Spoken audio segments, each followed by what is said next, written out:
Ironjawz tier list. Look at this sweet shaman by Blade. I'm really digging it.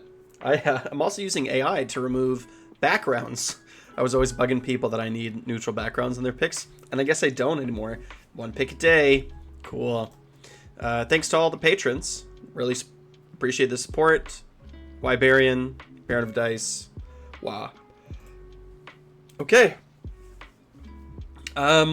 So first we have to define what our tiers actually mean. Every tier list has a different set of definitions for what their tiers are. For me, it's really quite simple. S tier is an auto-include. You're going to see them in every single list, no matter what. And of course, these are like competitive lists, right? If you want your lists to actually be, competitively viable. A tier is not necessarily an auto-include, but you're not surprised when you see it in lists. It's going to be included in the overwhelming majority of lists. It's a very, very strong, good unit. B tier is situationally good. So if you are including a particular kind of list or a particular style, or it's like, hey, I'm going for a ton of these kind of units, it's like, right, so that unit is good in this particular list to serve this particular role or function. And F tier is just bad. Like if this is in your list, take it out of your list. It's just not good. It's just not a good unit. So let's put one in every category so that we can sort of get an idea. I was kind of...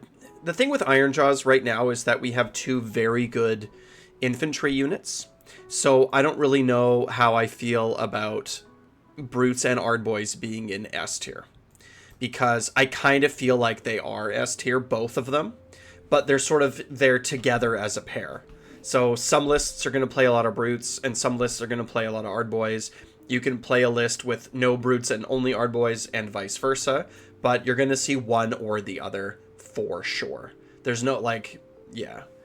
But again, it's like, but what about big pig lists, Moss? What about, like the Regiments of Renown and all this? Like, I don't know.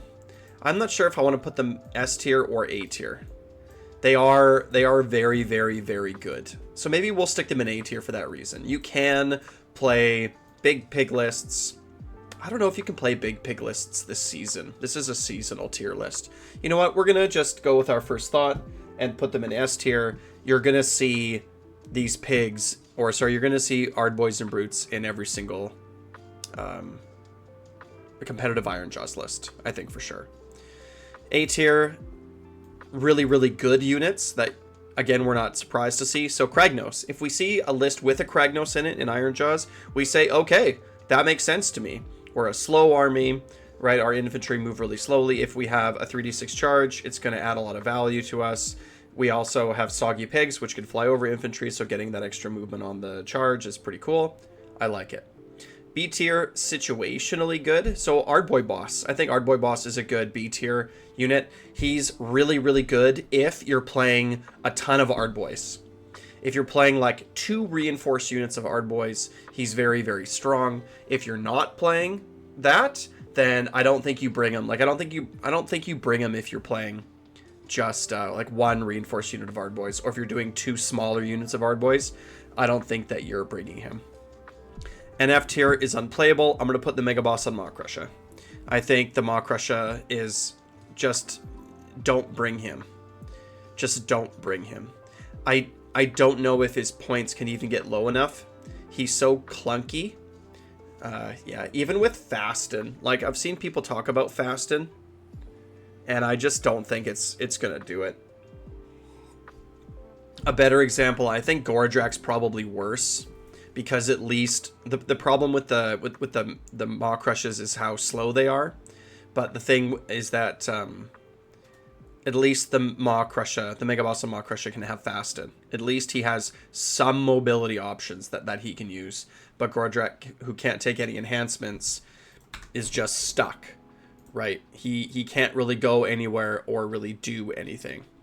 So, unfortunately, I just think that he's going to be relegated to the F pile, unfortunately. Okay, let's finish going through our monsters. I think the Tusk Boss is B tier. I don't think you take him just because he's really good. I think you take him if... Well, I don't know. the Tusk Boss is a unit that I'm kind of torn on a little bit. The thing that he really brings to the table is the fact that he can have extra control. He can take the trophy rack, and then that gives him 15 control. And I've played him a few times in that role where it's like he's gonna charge onto an objective because he's quick, right? So if he can take Fasten and then charge onto an objective, he can just take that objective away, and that's incredibly powerful. And there's also some battle tactics where you need to, like, for example, control what's in your opponent's territory, and he does that incredibly well. So it kind of depends on what your battle tactics are, I think. Maybe that's enough to put him into B tier. Sure. So he fits a role of the fastest big pig because of Fasten, and the most control focused big pig because of Trophy Rack. So if that's something that you want in your list because of your tactics or because of your play style, then I think he fits that role the best. The Hacken Crew I'm going to put into A tier. He's my favorite big pig without enhancements. I really like his ability to move. If we just check out his War Scroll real quick. This ability here, Carve a Path, it is only in your movement phase, right? So it's not every movement phase. If it was every movement phase, he would be busted, and he would be S tier if this was every movement phase, but it's not. If he's in combat, he moves up to his move characteristic with flying. And it can't end the move in combat, but that's okay because he can still charge. So he can't end in combat, but he can charge. He does a little bit of damage, but he gains 2 momentum. So it's like he's going to go to max momentum. So if he starts the turn in combat, and he's pretty survivable, right? He is one of the pigs that has a 3-up save and 12 health. Like, he's pretty tanky. I mean, if we go look at the health comparison here, the Hacken Crew has a score of 14.4, while the Gouger is less survivable because he has a worse save. The Tusk Boss is more survivable because he has 2 extra health, and he's 10 points cheaper. So his survivability score comes out a little bit higher. So, but he is quite survivable. Like, I mean, the Gruntas are 15 wounds, right? So that makes them even more survivable, right? Like, the Hacken Crew is not a pin unit, but he also does pretty decent damage. The Hacken Crew does. Where is my monster section? Hacken Crew. Yeah, like, he has the most reliably high momentum, right? So while his damage per point is lower than, let's say, the Gouger, his sheer damage is going to be higher. So he's the most he's among the most survivable because he has that 3-up save, and he's going to deal the most damage because I think, and he's the most mobile once he's in combat. So I don't know. I really like him. I know that some people feel a little bit differently about him. If you're saying that he should be down in B tier, I get it, right? The Gouger I'm also going to put up in A tier. I think that he's for 10 points more than Gore-gruntas. I think that the Strike Last ability that he brings to the table is quite significant. Being able to charge into combat and make an opponent's unit strike last is just nasty. Strike last is nasty, especially on our turn. It's like, oh, like, you have 1 unit in combat or 2 units in combat? Cool, like, we're just going to decimate. So, I like the big pigs. The big pigs are good. Up next, we have the Mega Boss. We're going to stick him in A tier, in S tier. I think that Brute Fist right now is just easily the best. And because Brute Fist is the best, 170 point Mega Boss on foot, I think, is an auto include in every list. Yep. Very, very good. Very, very strong. So I think he's just going to be an auto include. Absolutely. I also think a Weird Knob Shaman is an S tier unit. Manifestations are still running around. We still need to be able to remove our enemies' manifestations. We also have good spells, right? We have, for example, let's see. Where's our spell lore? Our manifestations, I think, are really the thing that stand out why we want to bring a wizard, right?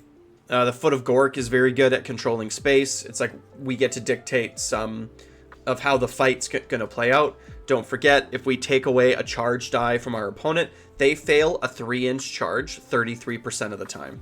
So suddenly failing a 3-inch charge is on the table, and even if they have to re-roll and do that, like, it's not very likely that they fail with a re-roll, but we're still sapping out our opponent's command points, which has value. 4 command points in a whole battle round, don't forget, is still, like, we don't have a ton of command points in this game, right? This is a carryover just from 4th edition, right? So being able to, like, take away a CP from our opponent is really strong. Morkspit Marsh is actually surprisingly good in Ironjawz. It stops our opponents from redeploying away from us. You know, it says that they can't use run, but really, if it said they can't use redeploys, it would be probably just as good, right? The thing is that if we throw out our manifestation wholly within 18 of the caster, but in front of our opponent to prevent them from running, then they just charge into the manifestation. So we're not really denying them a lot of movement. We can sort of keep them, if they're trying to go left and we put the manifestation to the right, it can be helpful, but I'm finding the majority of its utility is coming from the opponent's inability to redeploy away from something that I'm bringing into their face. So again, we're a slow army, so stopping our opponents from being able to move away from us. And a 6-inch AoE on a big base redeploy denial is good. And the Gore-gruntas just enables all of these things, right? We also have a teleport. Teleports are really strong, especially if you're playing Kragnos. Teleporting a unit of whatever's right beside Kragnos 9 inches away to then have a 3d6 charge is really good. And Bashmlads is a decent spell, right? Like giving a big brick is something, crit 2 hits, especially when the core rules in Ironjawz give us extra attacks. So like, 10 brutes are going to give out 30 attacks with a Wa, which is something that's going to happen pretty consistently, and like, during 3 to 4 turns every game. So like, these are good buffs, right? These are good buffs. So like, it's a pretty good spell lore. It's a nice 2-cast wizard most of the time. So, and then with Gore-gruntas, it's like a +2 power 2 wizard, like very good auto include. Warchanter, I think, is A tier. I play him more and more and more just because of the Gore-gruntas. Adding 2 to prayers is very good, right? Because again, it's like the kill-a-beat goes off on a 5. So this means that we can do a kill-a-beat on a 3-up every turn. +1 damage is crazy, especially on Ardboys. Brutes already have lots of damage, but if we're like, hey, these Ardboys have +1 attack from the Wa, and they also have, crit 2 hits, and they also have +1 damage, like, oh my lord, do those things chew through stuff, right? We love buffs in Ironjawz because we get lots of good synergistic buffs that come together. Like, brutes attacking with a Wa, with a Mega Boss, just are exploding in damage.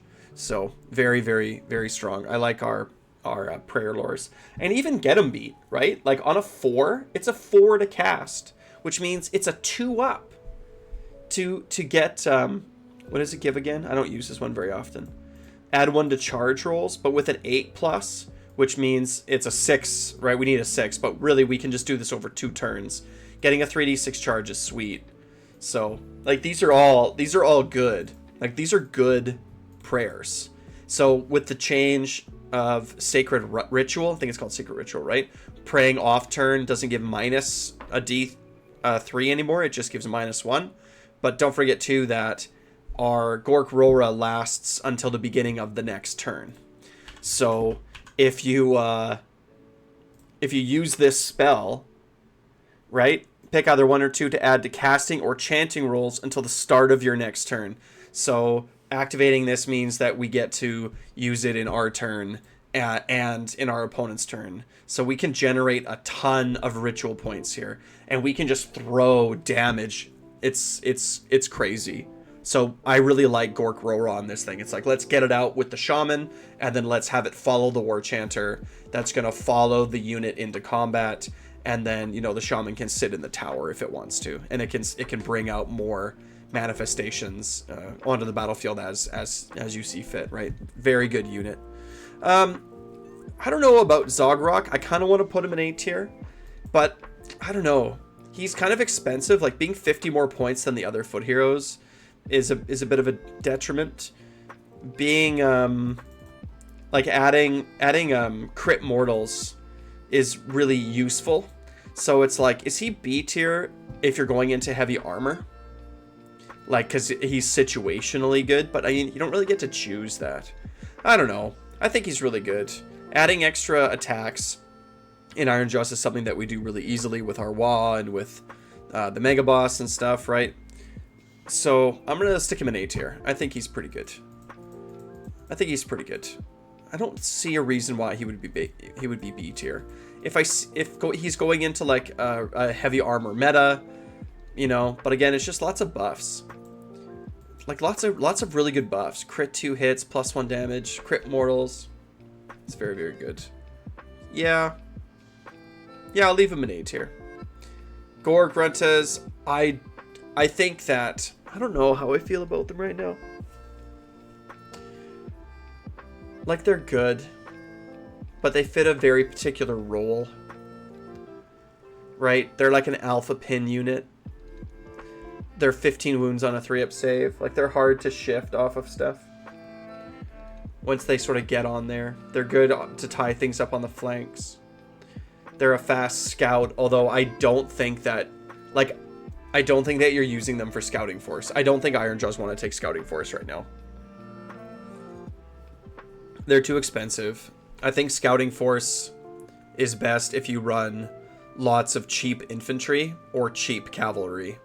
Getting the first scouting force is quite easy, but getting the subsequent scouting force after the first one is much, much harder because they can't be in combat, and you want them to be in combat. If you have Gore-gruntas that are not in combat, they're not doing their job. They should be tying things up in combat and then slowly dying over the course of the game while doing minimal amounts of damage. They are good at denying your opponent's scouts because they do have that, like, you know, charge mortals, and I think I'm just gonna stick both of the Gore-gruntas in A tier. They're good. And I think one unit in a list is how I feel about them. If I see one unit of pigs in a list, I'm like, okay, good. If I see more than that, I start to question. Like, well, maybe it would be better if it was like, you know, if you have 2 of the original little pigs, I'm like, well, maybe you replace one of them with a Gouger to give strike last, like to give a different kind of benefit. Or if I see 2 units of the soggy Gore-gruntas, I'm kind of thinking the same thing. Like, let's replace it with something else. I don't know. Ragers are also A tier. Like, Ironjawz have lots of really good units. We have lots of really good units. The Rages are good. Being able to run and charge is very good with this unit, especially if we get a 3d6 charge from either a more consistent prayer or from Kragnos. They deal lots of damage with their strike first. They have a role being anti-monster.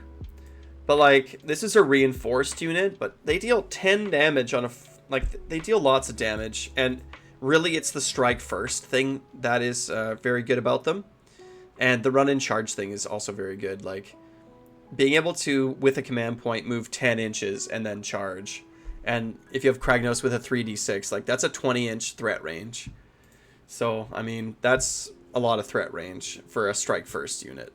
I think I also really, really like them in Big Wa. If there's any Big Wa players out there listening, you throw 6 of them at your opponent, they strike first, they die, you trade them, and then you bring back 3 more. So they're very good if your opponent goes first, just to, like, chuck them at your opponent.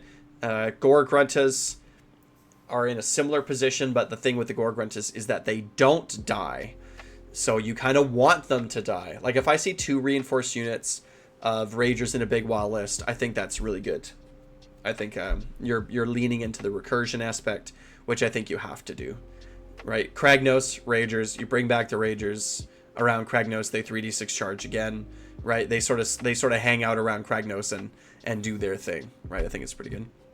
Soggy Wrekkas, I think, are S tier. I think adding that extra +1 to hit is very good in a world where all out attack is has been nerfed. Don't forget too, right? If this unit is in combat, pick a friendly Ironjawz unit wholly within 12 to be the target. So it does have to be in combat, right? And you do have to be wholly within 12. But I think that if you're going to run 3 of them as like a companion unit to a unit of brutes in particular, I think it's really, really strong. Like, let's just look at some of the brute damage that we have here. So this is +1 attacks, and we're fighting infantry. So we're dealing about 12.75 damage against a 4-up save. We're dealing 6.13 damage per 100 points. And brutes are so expensive, right? That this number is a really big number. Oops. What are we doing? For how many? Because they're so expensive. But as soon as we add +1 attack and we're fighting against infantry, our damage goes up by quite a bit. It goes up 5 damage, which is a lot. Yep. Getting 1 extra rend is from like baseline brutes, like fighting into non-infantry to fighting into infantry, is giving us like a damage and a half. And then if we charge in and call a Wa and we're getting +1 attacks, we're adding 3 damage. And then if we have all out attack, we're adding an additional 5 damage. Going from 4s to 3s is really quite strong. So, and Wrekkas also, I think, have a little bit of utility in that you can run them as like a squad of 3. And if your opponent is attacking them, okay, sure, that's fine. I don't care. And if they're, right, so it's like, and if they're not attacking them, that's fine. I don't care. I'm going to get +1 attack again next turn, right? And then the Wrekkas, for how cheap they are, also bring a lot of damage just on their own, right? Especially against infantry, and which is perfect for when they're going with brutes, right? Because they want to be going into the same target, and you're getting the most value out of them when you're playing them with brutes. So if you want to play like 1 squad of 3 or 2 squads of 3 and just like throw them in, and it's like if they die, they die, that's fine. But then if you want to throw them in with in a squad of 6, right? Like this is 220 points, but they're still dealing pretty good damage, right? Because they do have anti-infantry +1 rend. So they're throwing lots of dice, right? 7 dice with a Wa each model, right? 7 times 6 is 42 attacks. And then if they're in combat and there's no other unit around, like if they're all by themselves, then they are getting this +1 to hit. I mean, like, geez, like, let's just look into that real quick. Like, they actually deal like a stupid amount of damage. So it is, let's say it's a unit of 6 models, 7 attacks each, 3s and 3s with 2 rend and 1 damage, right? So this is a reinforced unit, 6 on a Wa turn, and they're just giving their own +1 to hit against themselves, and they're going into an infantry unit, so they're going to have 2 rend, right? And they're just 1 damage each. I mean, the damage is quite high. 15 damage against a 4-up save, right? Right? This is like this is like everything. This is like all the buffs that we are realistically thinking that we're gonna put on these Wrekkas here. Right? 6.8 damage per 100 points against infantry on a Wa turn. Like, when they go in, they're gonna be scary. Right? 15 damage against infantry. Brutes up here are dealing 17 damage against infantry. But these guys are so much cheaper. Right? In fact, Wrekkas might just be, against infantry, just straight up better than brutes. You get 6 for 220. But this is just 6. This is 10 brutes. Yeah, it's nutty. 8.18. I mean, brutes are still out damaging them per 100 points, right? Brutes are more efficient. Brutes also have the ability to, like, deny your opponent's controlling objectives and stuff, which has a ton of value. It's a very powerful ability to like throw brutes onto an objective and be like, oh no, actually, like I have 8 control here, and then you only have like 2 control because all of those units don't actually count. So, but just in terms of their pure punching power, like Wrekkas are pretty close. And this isn't 10 brutes. This is only 5 brutes, but it's a lot more points, right? But like you're essentially doubling this, right? It's like, oh, I dealt 30 damage with my 10 brutes because I had a squad of 3 Wrekkas beside them that went in.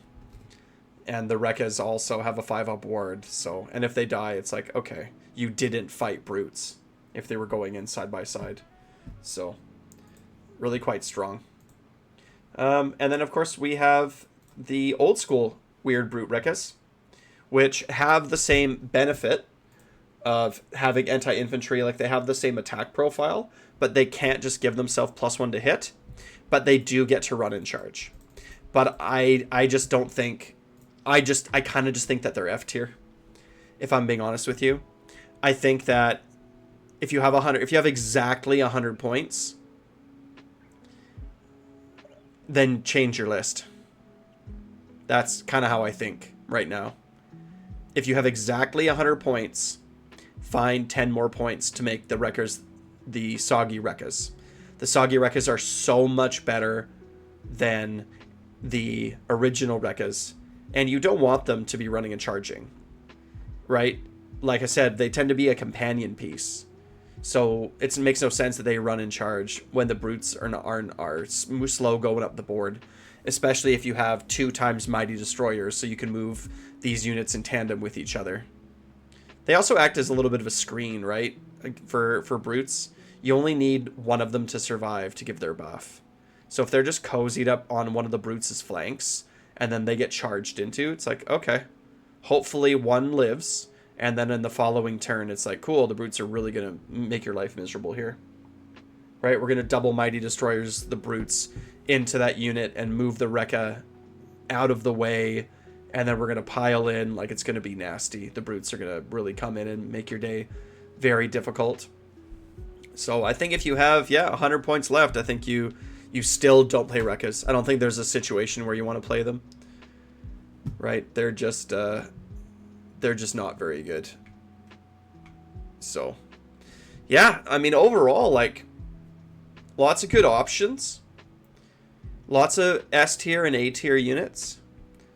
If you're playing lots of Ardboys, you play an Ardboy boss. If you are playing, I can't remember which battle tactic it is, which card it is. I have to just sit down and just memorize these cards, man. I recommend everybody do that. Like, memorize all the missions and memorize all the battle tactic cards. If you can do that, it'll save you a lot of time, and you won't forget things, and you'll catch things when you would have otherwise missed them. So, I don't know. So what do you think of this tier list? Is there a unit that I overvalued, undervalued? Let me know in the comments below.